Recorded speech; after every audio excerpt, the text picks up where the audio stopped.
नमस्कार, मैं हूं सत्यपाल और आप देख रहे हैं CWB हिंदी न्यूज। शक संवत 1945 विक्रम संवत 2080 आज भाद्रपद मास के कृष्ण पक्ष की चतुर्दशी तिथि और दिन बुधवार है। तदनुसार अंग्रेजी तारीख 13 सितंबर सन 2023।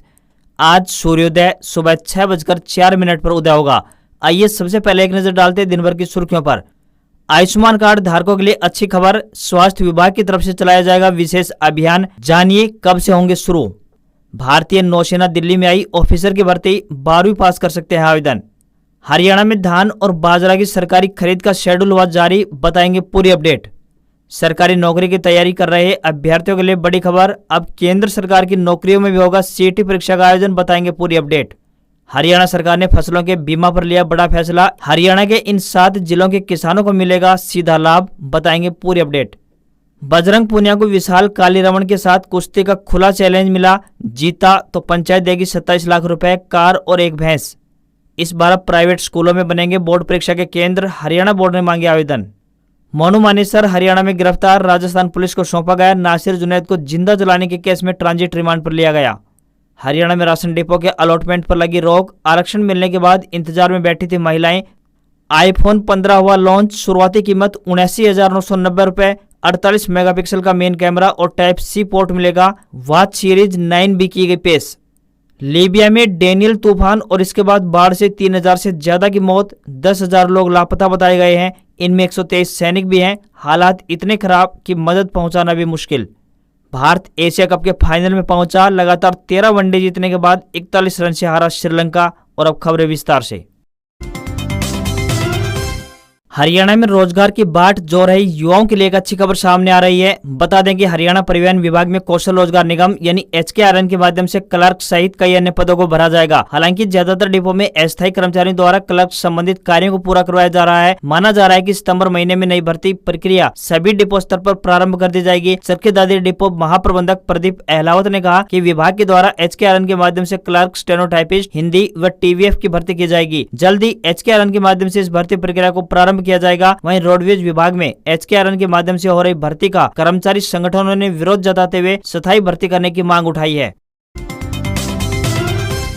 भारतीय नौसेना दिल्ली की तरफ से खेल कोटा से पेटी ऑफिसर के पदों पर भर्ती के लिए आवेदन मांगे गए हैं। जो भी उम्मीदवार इन पदों पर आवेदन भेजने के इच्छुक हैं, वह ऑफलाइन माध्यम से डाक से अपने आवेदन भेज सकते हैं। बता दें कि इन पदों के लिए सिर्फ अविवाहित पुरुष या फिर महिला उम्मीदवार ही आवेदन कर पाएंगे। आवेदन करने की अंतिम तिथि 25 सितंबर 2023 तय की गई है। इन पदों पर आवेदन भेजने वाले उम्मीदवार 12वीं पास होने चाहिए। किसी भी वर्ग के उम्मीदवार को कोई भी आवेदन शुल्क नहीं देना होगा, यानी ये भर्तियां बिल्कुल फ्री है। आवेदन भेजने वाले उम्मीदवार का जन्म 1 नवंबर 1998 को अथवा इसके बाद तथा 30 अप्रैल 2006 अथवा उससे पहले हुआ होना चाहिए। इन पदों के लिए आपको ऑफलाइन आवेदन भेजने होंगे। यदि आप भी अपना आयुष्मान कार्ड बनवाना चाहते हैं तो आज की यह खबर आपके लिए काफी महत्वपूर्ण होने वाली है। बता दें कि हरियाणा के नूंह जिले के मेवात के उपायुक्त धीरेन्द्र खड़गटा की तरफ से जानकारी देते हुए बताया गया है कि स्वास्थ्य विभाग की तरफ से 13 सितंबर यानी आज से लेकर 31 दिसंबर 2023 तक एक विशेष अभियान चलाया जाएगा। इस अभियान के तहत जिन भी लोगों के आयुष्मान कार्ड अभी तक नहीं बने हैं, उन्हें निश्चित रूप से इसका लाभ मिलने वाला है। उपायुक्त की तरफ से जानकारी देते हुए बताया गया है कि जिले में 535 कॉमन सर्विस सेंटर बनाए गए हैं, जिन पर इन कार्डो को बनाया जाएगा। इसके अतिरिक्त सरकारी अस्पताल तथा मेडिकल कॉलेज में भी आयुष्मान कार्ड बनाने का कार्य किया जाएगा। स्वास्थ्य विभाग की तरफ से आयुष्मान कार्ड बनाने का कार्य 13 सितंबर से प्रारंभ कर दिया जाएगा और 31 दिसंबर तक 100% लाभार्थियों के आयुष्मान कार्ड वितरित करने का टारगेट रखा गया है। सरकारी नौकरी के लिए प्रतियोगी परीक्षाओं की तैयारी कर रहे युवाओं के लिए एक बड़ी खबर सामने आ रही है। अगले साल से केंद्र सरकार ग्रुप बी और ग्रुप सी के लिए नेशनल रिक्रूटमेंट एजेंसी यानी NRA संयुक्त पात्रता परीक्षा यानी CET का आयोजन करेगा। इसकी शुरुआत मई व जून में ग्रेजुएट लेवल की CET परीक्षा से हो सकती है। इन परीक्षाओं के लिए देश के 117 जिलों में 1000 से अधिक परीक्षा केंद्र बनाए जाएंगे और इसमें सभी जिला मुख्यालय कवर होंगे। CET परीक्षा के स्कोर पर केंद्र और राज्य सरकारें सार्वजनिक उद्यम और निजी क्षेत्रों में भी भर्तियां उठेंगी। CET स्कोर 3 साल के लिए वैध होगा और हर साल 2 बार परीक्षा का आयोजन किया जाएगा। हरियाणा में बागवानी फसलों की खेती करने वाले किसानों के लिए एक अच्छी खबर सामने आ रही है। प्रदेश सरकार बागवानी बीमा योजना के तहत प्राकृतिक आपदा जैसे कि ओलावृष्टि, आंधी, तूफान, बेमौसमी बारिश आदि से फलों की खेती में नुकसान होने पर 40,000 रूपए प्रति एकड़, तो वहीं सब्जियों में नुकसान होने पर 30,000 रूपए प्रति एकड़ मुआवजा राशि देगी। इस योजना का लाभ उठाने के लिए किसानों को मेरी फसल मेरा ब्यौरा पोर्टल पर रजिस्ट्रेशन करवाना अनिवार्य होगा। वहीं रजिस्ट्रेशन के लिए फलों की खेती पर 1,000 रूपए प्रति एकड़ और सब्जियों व मसालों पर 750 रूपए प्रति एकड़ का प्रीमियम भुगतान करना होगा। इस योजना के तहत कुल 46 फसलों को शामिल किया गया है। बागवानी फसल बीमित किसान को प्राकृतिक नुकसान होने पर 72 घंटे के भीतर विभागीय पोर्टल पर सूचना देनी होगी, जिसके बाद बागवानी विभाग द्वारा 7 दिन के अंदर भौतिक निरीक्षण करके फसल नुकसान का आकलन किया जाएगा। साथ ही आपको यह भी बता दें कि 0 से 25% तक फसल नुकसान पर मुआवजा राशि नहीं दी जाएगी। सरकारी एवं गैर सरकारी स्थायी मान्यता प्राप्त विद्यालय मार्च 2024 में हरियाणा विद्यालय शिक्षा बोर्ड यानी HBSC की कक्षा 10वीं और कक्षा 12वीं की परीक्षा के लिए नए परीक्षा केंद्र के निर्माण के लिए निर्धारित शुल्क एवं आवश्यक दस्तावेजों के साथ 30 सितंबर तक आवेदन कर सकते हैं। नए केंद्र माध्यमिक परीक्षा केंद्र के लिए कम से कम 200 परीक्षार्थी तथा उच्च माध्यमिक परीक्षा केंद्र के लिए 150 परीक्षार्थी होना आवश्यक है। नए परीक्षा केंद्र का शुल्क 12,000 रूपए और निरीक्षण शुल्क 3,000 रूपए निर्धारित किया गया है। जो विद्यालय मार्च 2024 में होने वाली सेकेंडरी एवं सीनियर सेकेंडरी परीक्षा के लिए नया परीक्षा केंद्र बनाना चाहते हैं, वे बोर्ड की वेबसाइट पर उपलब्ध प्रपत्र डाउनलोड कर लें। इसे भरकर अपने संबंधित जिला शिक्षा अधिकारी की अनुशंसा के साथ 30 सितंबर तक बोर्ड कार्यालय में दस्ती एवं पंजीकृत डाक से भेजना होगा। नई परीक्षा केंद्र स्थापित करने से संबंधित आवश्यक दिशा निर्देशों की बात करें या साथ ही नियमों एवं शर्तों की बात करें तो ये बोर्ड की आधिकारिक वेबसाइट www.bscs.org.in पर उपलब्ध है, जहाँ पर आप आसानी से नियमों को देख सकते हैं, पढ़ सकते हैं और फॉर्म को भी भर सकते हैं। हरियाणा के किसानों के लिए एक बड़ी खबर सामने आ रही है। हरियाणा सरकार द्वारा किसानों की फसलों का बीमा करने की दिशा में बड़ा फैसला लिया गया है। किसानों द्वारा प्रीमियम राशि का भुगतान करने के बाद कंपनी ने क्लस्टर 2 के अंतर्गत आने वाले जिलों में फसलों का बीमा करने से इनकार कर दिया था, जिसके बाद अब सरकार ने फैसला लिया है कि अगर बीमा कंपनी किसानों की फसलों का बीमा नहीं कर रही है तो वह इसे अपने स्तर पर करेगी, यानी हरियाणा सरकार खुद बीमा करेगी। प्रधानमंत्री फसल बीमा योजना के तहत अब हरियाणा सरकार राज्य के 7 जिलों के किसानों की फसलों का बीमा करने जा रही है। इस संबंध में जल्द ही निर्देश जारी कर दिए जाएंगे। बता दें कि अंबाला, जींद, गुरुग्राम, महेंद्रगढ़, सोनीपत, करनाल और हिसार जिलों में सरकार खुद किसानों की फसलों का बीमा करेगी। ऐसे में इन जिलों के किसानों ने राहत की सांस ली है। बता दें कि जब विपक्षी दलों ने सरकार को घेरना शुरू किया तो सरकार ने किसानों का बीमा करने का यह फैसला किया है।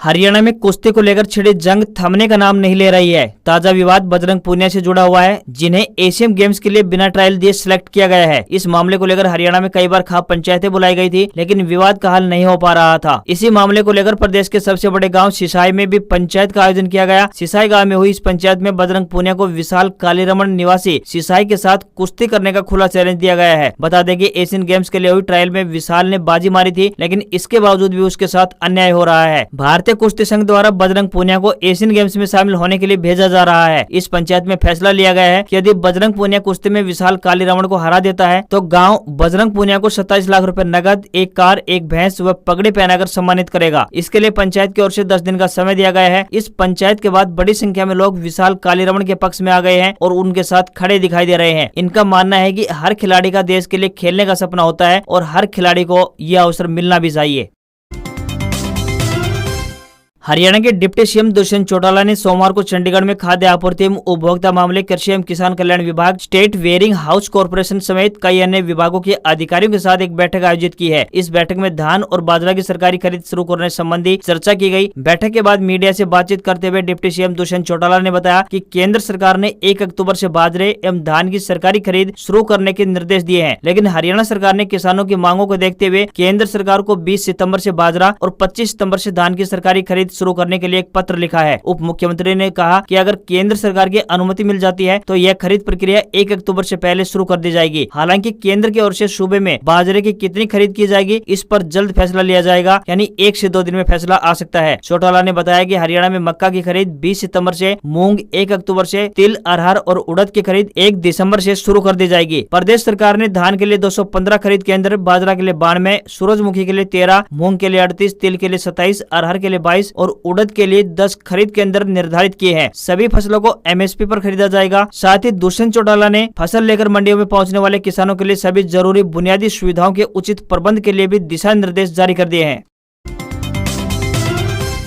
हरियाणा परिवहन विभाग यात्रियों को बेहतर यातायात सुविधा उपलब्ध करवाने के उद्देश्य से निरंतर प्रयास करता रहता है। रोडवेज के बेड़े में BS6 मॉडल आधारित नई बसें शामिल की जा रही हैं। इसी कड़ी में अब हरियाणा परिवहन विभाग चंडीगढ़ द्वारा चंडीगढ़ हिसार के बीच ऐसी बसों को संचालित कर दिया गया है। इस बस में हिसार से चंडीगढ़ का किराए की बात करें तो 440 रूपए लगेगा, जबकि सामान्य बसों में यही किराया 310 रूपए लगता है। खास बात यह है कि इस बस में सभी 52 सीटों पर चार्जर पॉइंट लगे हैं। चंडीगढ़ डिपो की बस हिसार से सुबह 7:50 पर रवाना होगी और दोपहर को 12:50 पर चंडीगढ़ पहुंच जाएगी। वापसी में बात करें तो चंडीगढ़ से शाम 4:30 बजे रवाना होकर बस रात को 9:30 बजे हिसार पहुंचेगी। बस का हिसार में रात्रि को ठहरा होगा। फिलहाल इस बस में एडवांस बुकिंग की सुविधा उपलब्ध नहीं करी गई है। हिसार से रवाना होकर यह बस वाया बरवाला, नरवाना, कैथल, पिहोवा, अंबाला होते हुए चंडीगढ़ पहुंचेगी। हरियाणा पुलिस ने मोनू मानेसर उर्फ मोहित यादव को मंगलवार यानी 12 सितंबर को गिरफ्तार कर लिया। उस पर 31 जुलाई को नौ में हुई हिंसा से पहले भड़काऊ सोशल मीडिया पोस्ट डालने का केस है। नौ पुलिस की साइबर क्राइम ब्रांच ने उसे गुरुग्राम में मानेसर के मार्केट से पकड़ा है। वह इसी गांव का रहने वाला है। मोनू को नू कोर्ट में पेश किया गया। पुलिस ने उसका रिमांड मांगा, लेकिन कोर्ट ने 14 दिन की न्यायिक हिरासत में भौंसी जेल भेज दिया। मोनू मानेसर पर भिवानी में हुए राजस्थान के नासिर जुनैद हत्याकांड में शामिल होने का आरोप भी है। इसी केस में पिछले 8 महीने से फरार था। मोनू की गिरफ्तारी का पता चलते ही राजस्थान पुलिस भी कोर्ट पहुंच गई। उसे जेल से ले जाने से पहले ही राजस्थान पुलिस को उसकी ट्रांजिट रिमांड मिल गई। इसके बाद राजस्थान पुलिस मोनू को लेकर राजस्थान पहुंच गई। गिरफ्तारी के वक्त मोनू से 2 सिम कार्ड वाला मोबाइल फोन, 45 बोर की पिस्टल और 3 कारतूस बरामद किए गए हैं। मोनू मानेसर की गिरफ्तारी का पता चलते ही उसके समर्थकों ने गुरुग्राम में प्रदर्शन किया। हरियाणा में राशन डिपो मिलने का इंतजार कर रही महिलाओं को एक बड़ा झटका लगा है। हरियाणा के खाद्य एवं आपूर्ति निदेशालय ने जिला खाद्य एवं आपूर्ति अधिकारियों को लिखित आदेश जारी कर सस्ते राशन की दुकानों की आवंटन प्रक्रिया रोकने के निर्देश जारी किए हैं। पूरे प्रदेश में कुल 3224 नए राशन डिपो खोले जाने हैं। इनमें से 2382 राशन डिपो महिलाओं को दिए जाएंगे। पोर्टल पर 7 अगस्त तक आवेदन मांगे गए थे। बाद में आवेदन की समय सीमा को बढ़ाकर 14 अगस्त कर दिया गया था। इसी बीच राशन डिपो के आवंटन के नियम कायदों को लेकर मामला पंजाब एंड हरियाणा हाईकोर्ट में चला गया है। इसके बाद प्रदेश सरकार ने आवंटन प्रक्रिया को अगले आदेश तक रोक दिया गया है। टेक कंपनी एप्पल ने मंगलवार को अपने वंडरलस्ट इवेंट में 79,990 रुपए की शुरुआती कीमत में आईफोन 15 सीरीज लॉन्च कर दी है। कंपनी ने वॉच सीरीज 9 और वॉच अल्ट्रा 2 भी पेश कर दी है। एप्पल ने पहली बार चार्जिंग के लिए टाइप सी पोर्ट दिया है। पहले इसमें लाइटनिंग पोर्ट मिलता था। इस बार आईफोन 15 में 48 मेगापिक्सल का मेन कैमरा दिया गया है। आईफोन 15 और 15 प्लस में A16 बायोनिक चिप दी गई है। वहीं आईफोन 15 प्रो और प्रो मैक्स में A17 प्रो चिप मिलेगी। प्रो मॉडल्स की बॉडी में टाइटेनियम का इस्तेमाल किया गया है। नए आईफोन को 15 सितंबर शाम 5:30 बजे से प्री ऑर्डर किया जा सकता है। ये 22 सितंबर से मिलने लगेगा, जबकि नई एप्पल वॉच अभी से प्री ऑर्डर के लिए अवेलेबल है। ये 22 सितंबर से मिलेगी। AirPods Pro second generation type C port के साथ 22 सितंबर से मिलेगा। पिछले 9.5 सालों से बनने के इंतजार में हरियाणा कांग्रेस के संगठन का खाका दिल्ली में तैयार हो रहा है। हरियाणा कांग्रेस प्रभारी दीपक बाबरिया के पास अब कुल मिलाकर अब तक 60% रिपोर्ट सेंट्रल कोऑर्डिनेटरों ने सौंप दी है। इसमें सबसे अहम बात यह है कि जिला अध्यक्षों के नामों पर 2-2 लिस्टें बाबरिया के पास पहुंची है। पहली रिपोर्ट सेंट्रल कोऑर्डिनेटरों ने की है और दूसरी रिपोर्ट हरियाणा कांग्रेस कमेटी के ऑब्जर्वरों ने सौंपी है। 13 सितंबर यानी आज सभी रिपोर्ट पार्टी प्रभारी के पास पहुंच जाएंगी। इसके बाद कांग्रेस वर्किंग कमेटी यानी CWC में रायशुमारी के बाद लिस्टों पर कोई फैसला होगा। हरियाणा संगठन को लेकर 13 सितंबर की शाम तक बाबरिया को सभी रिपोर्ट मिल जाएंगी। 16 सितंबर को हैदराबाद में वे CWC की मीटिंग में शामिल होंगे। इसी मीटिंग में वे कांग्रेस के वरिष्ठ नेताओं से जिला अध्यक्षों के नामों को लेकर चर्चा करेंगे। हरियाणा के सभी 22 जिलों में 23 जिला अध्यक्षों के नामों का ऐलान किया जाना है। संगठन बनाने की इस कवायद में सबसे अहम बात यह है कि जिन जिलों में सहमति बन गई है उनकी लिस्ट 20 सितंबर तक जारी होने का अनुमान लगाया गया है। नेशनल स्टॉक एक्सचेंज का इंडेक्स निफ्टी ने फिर से ऑल टाइम हाई बनाया है। इसने 20,110 के स्तर को छुआ। हालांकि इसके बाद इसमें गिरावट देखने को मिली और ये 3 अंकों की गिरावट के साथ 19,993 के स्तर पर बंद हुआ। वहीं सेंसेक्स में तेजी देखने को मिली और ये 94 अंक की बढ़त के साथ 67,221 के स्तर पर बंद हुआ। वहीं $1 का रेट 82 रुपए 13 पैसे के स्तर पर पहुंच गया है। भारतीय सराफा बाजार की बात करें तो भारतीय सराफा बाजार में सोना व चांदी सस्ता हुआ है। 24 कैरेट के 10 ग्राम सोने की कीमत 59,007 रुपए पहुंच गई है। तो वहीं 22 कैरेट प्योरिटी वाला 10 ग्राम सोना 54,050 रुपए का पहुंच गया है। इसके अलावा 999 प्योरिटी वाले 1 किलो चांदी की कीमत 71,128 रुपए पहुंच गई है। आज खबरों में बस इतना ही। देखते रहिए आपका अपना हरियाणा का सबसे बेहतरीन news channel CWB Hindi news. नमस्कार, आपका दिन शुभ रहे।